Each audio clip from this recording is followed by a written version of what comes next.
everyone, and welcome back to Makeup Minute. I'm Courtney, and today I wanted to share with you guys the Smashbox Full Exposure Palette. And this palette retails for $49. So for a high-end eyeshadow palette, I think that's generally well priced. I believe it's not overpriced. I feel like $50 is usually a good price point for a high-end eyeshadow palette. Now this palette in particular, I have very mixed feelings about.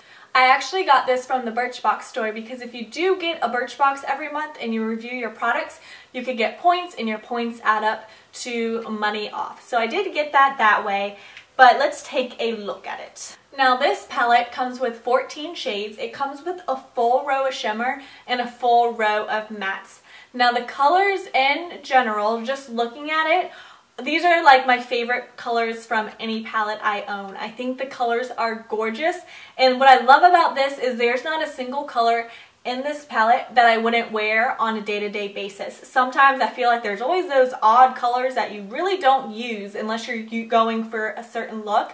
But for me, this palette has all the shades I would ever use.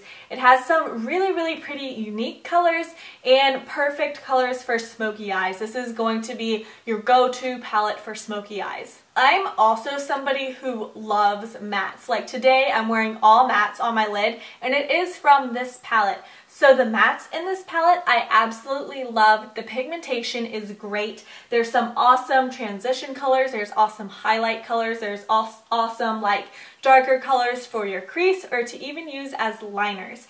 My problem comes in with the shimmer shadows. They are gorgeous. Let me just start out by saying that.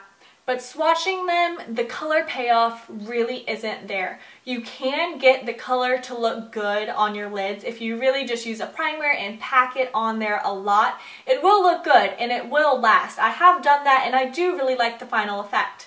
However, I find with the shimmer shades, there is a lot of fallout. I don't have as much problem with the mattes, but with the shimmer, you're definitely going to end up with some on your face. I personally really do like this despite the issues with the shimmery shades.